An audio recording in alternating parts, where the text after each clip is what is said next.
In the name of the Father, and of the Son, and of the Holy Spirit. Amen. I sit here in the little grotto in my hometown church of Clinton, Mass. St. John, the guardian of Our Lady, church by the great ancestors of the faithful departed. I think so much of my granddad, James Hastings, who was so much a part of that early new evangelization of the Catholic Church. I think of my dad being such a pillar of this particular church, on the altar as a lector for 45 years plus. Both my mom and my dad were catechists here in this particular church for many years and did great honor and service to Jesus by proclaiming the truth of the Catholic faith. I will be faithful to those words of our Lord through Mary and keep my teaching faithful to the Catholic Catechism to now honor my parents, John and Mary Kilcoyne, with my ministry in gratitude for one great life lived. Amen. Talk Catholic. And now Talk Catholic with Tim Kilcoyne, a show about faith and other teachings. TalkCatholic.com with Tim Kilcoyne. And we've been covering so many of the general principles of Catholic social doctrine over several weeks now. And I wanted to just take a little time out as we begin to get closer and closer to deciding on our destiny as Americans, as Catholic Americans. And I came across an email just this morning from Father Frank Pavone from Priests for Life. And I should say that when all is said and done down the road, as we look back, you're going to find, if the history books are written correctly, that Father Frank Pavone might have been one of the very greatest amongst us as Catholics in the work that he has done for the least of these, the innocent in the womb.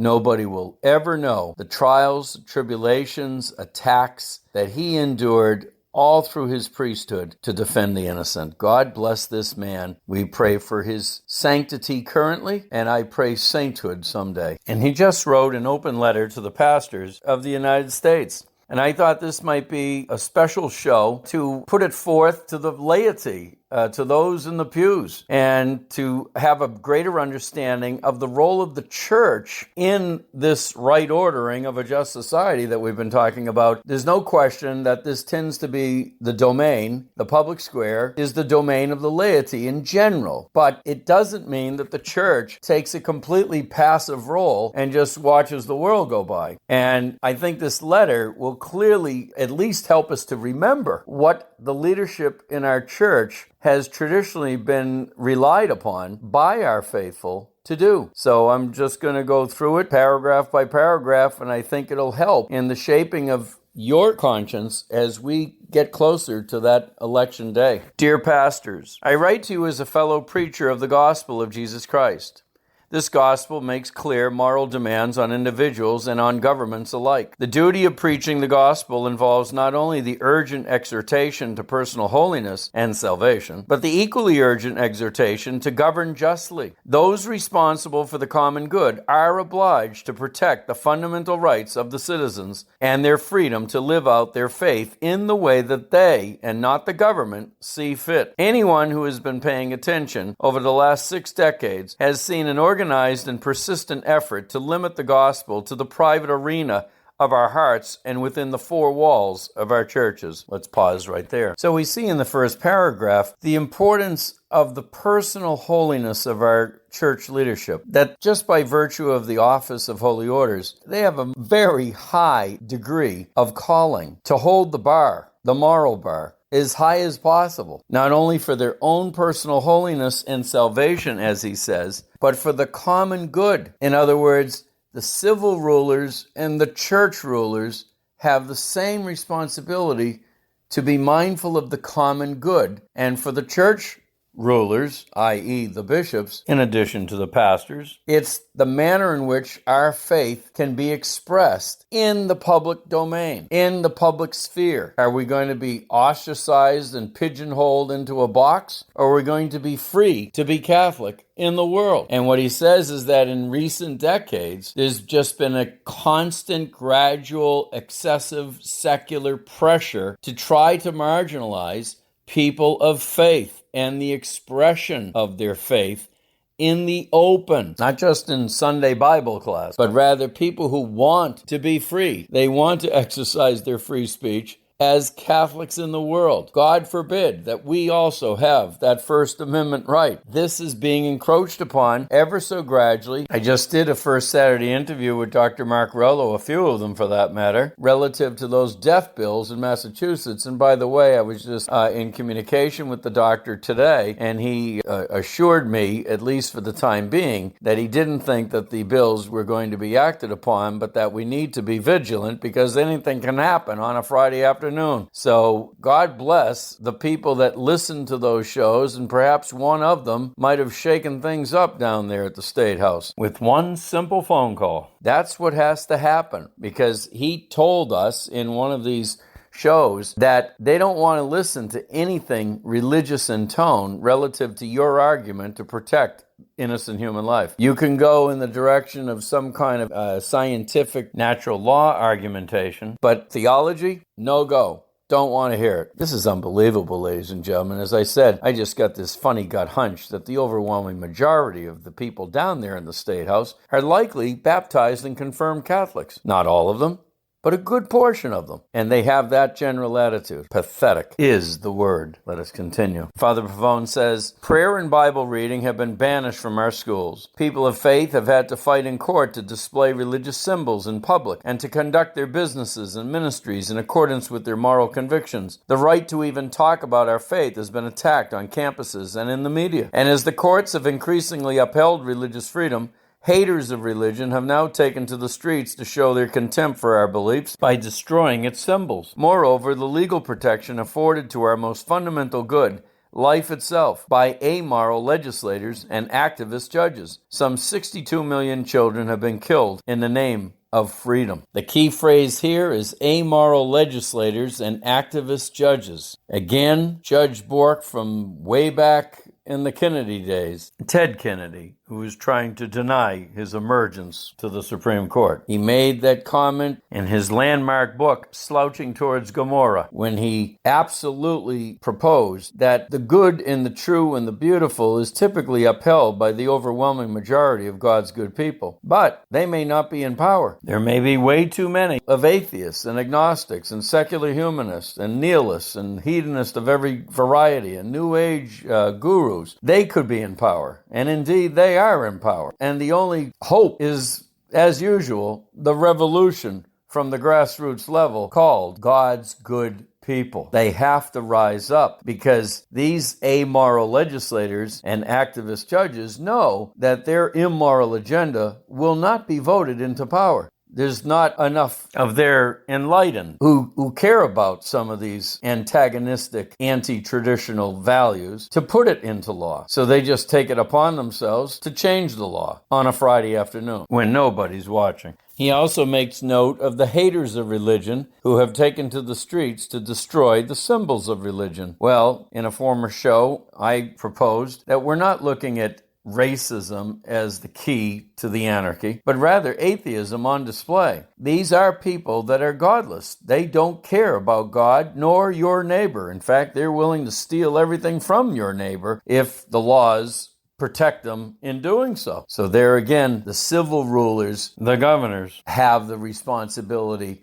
to protect the common good of all, especially regarding this in-your-face violence that we have recently seen over the last several months. Father Pavone says, yet our founding fathers, anticipating the extent to which human nature can fall into error and sin, have provided for us a system of self-governance that can overcome and correct even these drastic departures from the laws of nature and of nature's God. Our nation is preparing to engage in 2 months of voting from September 4th, when the first absentee ballot begins, through Election Day, November 3rd. In this time, some 100,000 electoral races will be decided at every level of state and federal government. We therefore have a choice, and the choice we have is as relevant to what kind of church we will be as it is to what kind of nation we will be. On the one hand, we can adopt a mentality that says that we have neither the duty nor the possibility of changing the course of public policy in our nation.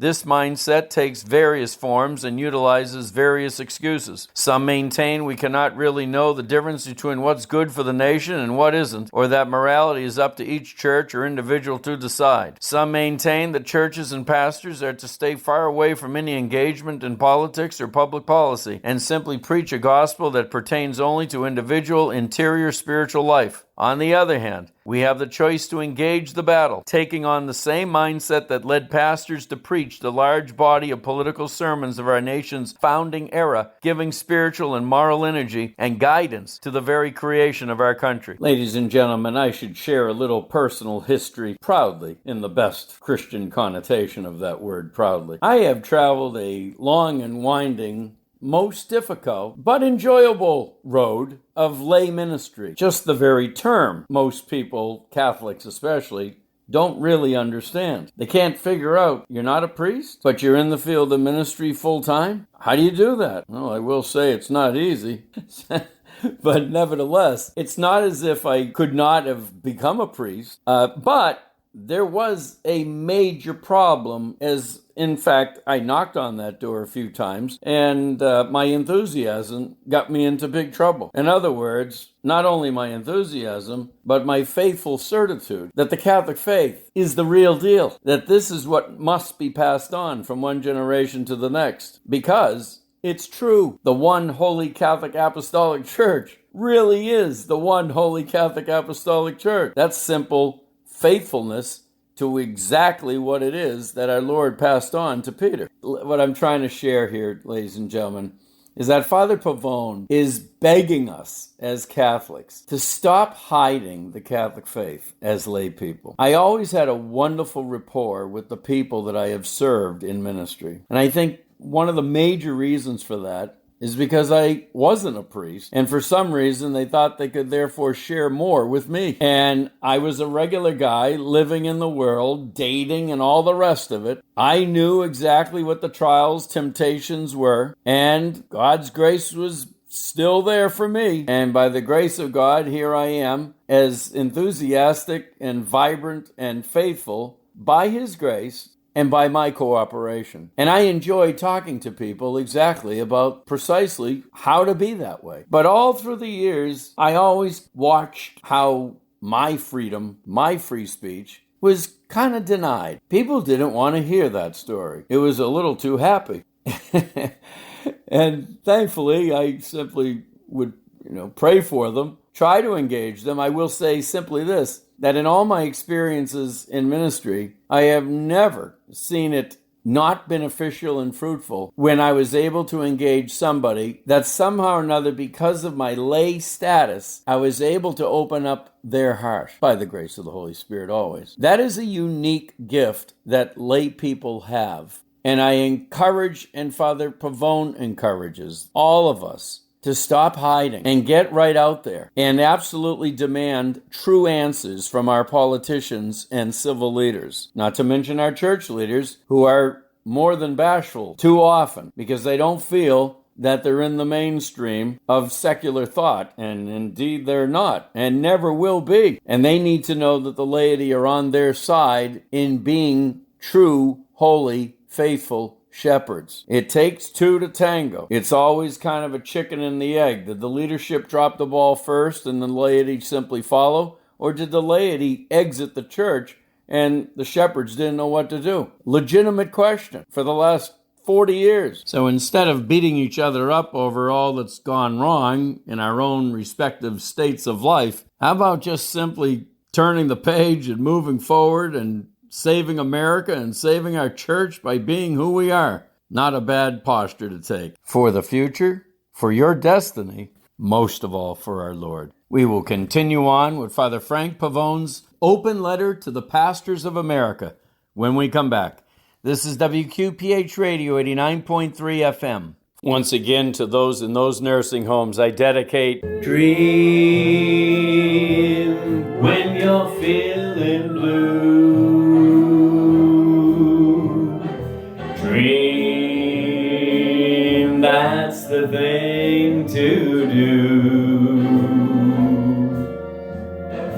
Just Watch the smoke rings rise in the air. You'll find your share of memories there, so dream when the day is through. Dream and they might come true. Things never are as bad as they seem, so dream, dream, dream.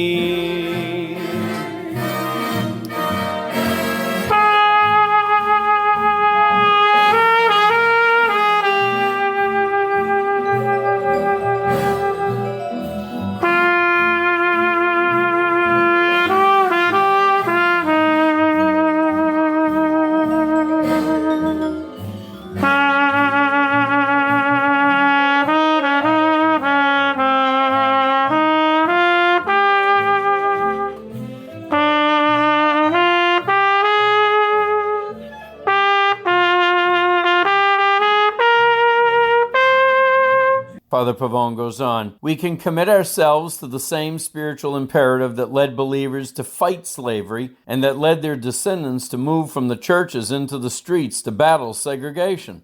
We can be convinced of the words of Dr. Martin Luther King preached on the night before he was assassinated. I'm always happy to see a relevant ministry, Dr. King said. It's all right to talk about long white robes over yonder and all of its symbolism, but ultimately people want some suits and dresses and shoes to wear down here. It's all right to talk about streets flowing with milk and honey, but God has commanded us to be concerned about the slums down here and his children who can't eat 3 square meals a day. It's all right to talk about the New Jerusalem, but one day God's preacher must talk about the new New York, the new Atlanta, the new Philadelphia, the new Los Angeles, the new Memphis, Tennessee. This is what we have to do. We can understand that equipping the people of God to elect the right candidates is not a political task, Father Pavone tells us, but a pastoral task, because we are enabling them to carry out the Great Commission, teaching all nations to carry out everything our Lord has commanded. This is our choice as we enter elections 2020. Our Lord told us we need to be attentive to the signs of the times. The problem is not that the church is becoming too political,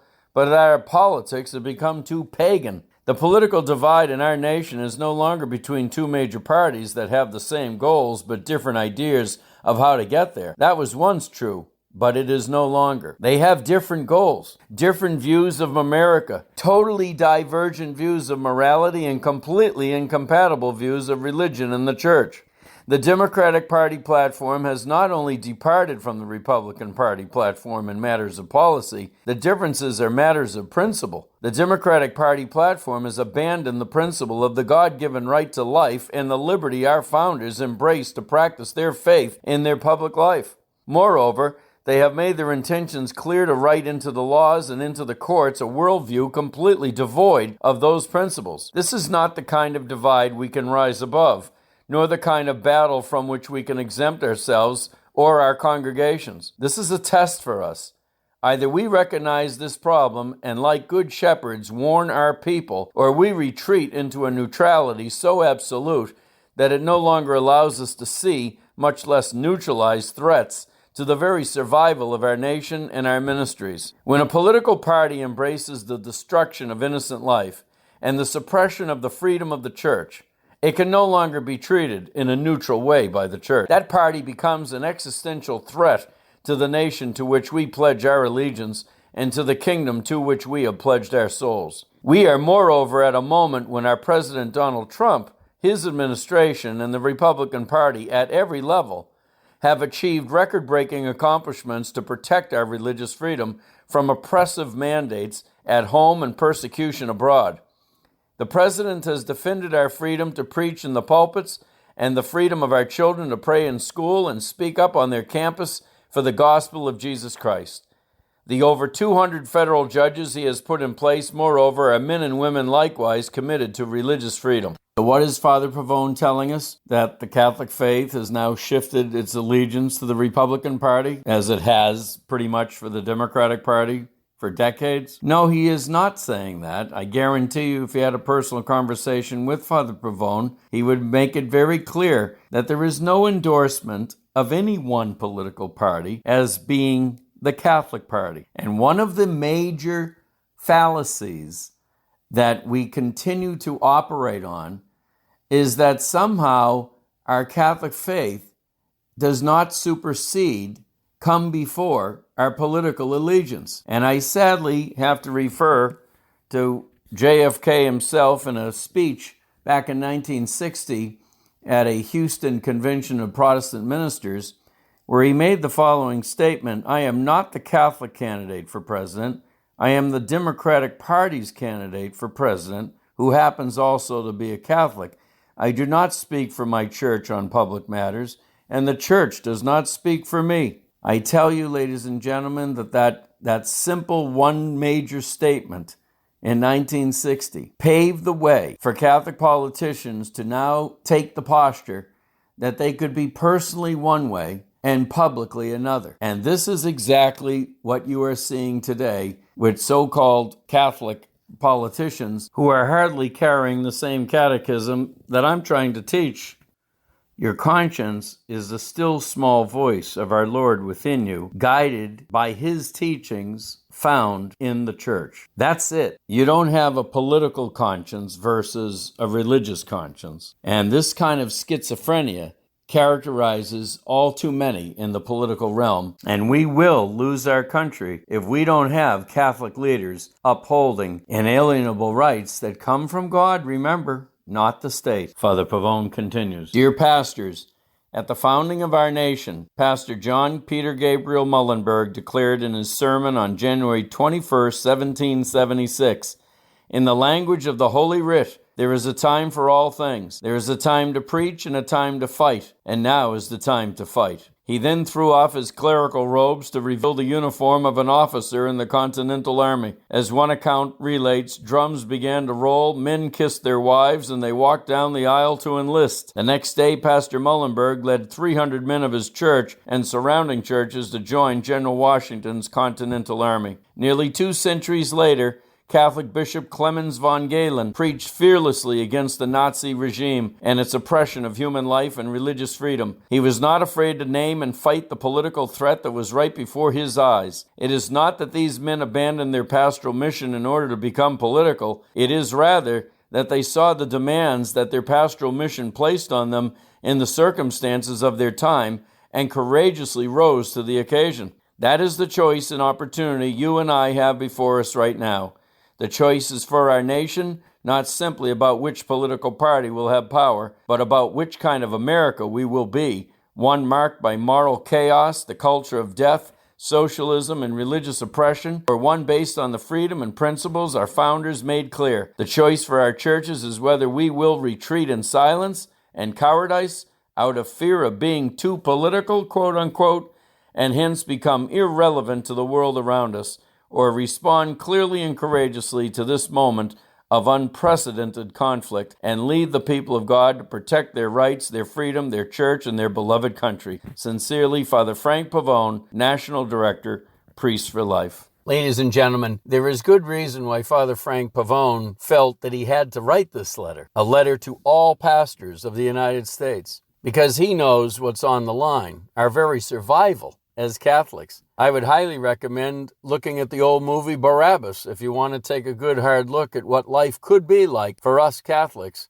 in the coming days if we don't vote our Catholic conscience in accordance with Catholic Church teaching. Recently, at a bishops' conference this year, Bishop Strickland from Texas took it upon himself to be the lone voice in the wilderness of his fellow bishops in calling out a particular priest who has great fame, Father James Martin, who is, without question, not on the page with Catholic Church teaching regarding marriage. Well, Bishop Strickland was virtually alone in his leadership, and that is frightening, that the bishops of America, by and large, are putting that finger to the wind and unfortunately weighing their status above and beyond their martyrdom. That's what they're called to do, to lay their life down for us and to speak boldly the truth on really critical issues that uphold the dignity of marriage and family life. And they have not done that, quote unquote, gay marriage and clearly abortion being the absolute manifestation of it. And that means that Father Pavone's letter really could have been entitled, "The Laity Must Lead." It is our time to raise up God and His church and her teachings. This is our time. We can't rely on those in leadership within the Catholic Church in America at the current time, because there's too few of them that have real gutsy, against the grain kind of salt to their character. I'm just speaking the truth. There is no lack in charity here, because I care about our Lord's church and I care about Catholics living freely in a future America. So I'm under obligation to teach what the church teaches as much as they are. But if they're not going to do it, then it's up to you and me, ladies and gentlemen. The average Catholics have got to rise up. And that is the calling of this show today. In the days ahead, do everything possible to no longer tuck it under the rug. Be that light to others. And WQPH Radio 89.3 FM will be the fire for your eternal flame. God bless everyone. Let your light shine. That is what it's all about here at WQPH Radio 89.3 FM. But we need to hear your story. You want your voice to be His voice. That is making the faith known to others. Please, my number is 877-625-3727. Tim Kilcoyne, TalkCatholic.com. Say, Mother Teresa told us, your ministry is your work right where you are. Grab on to this microphone. God bless.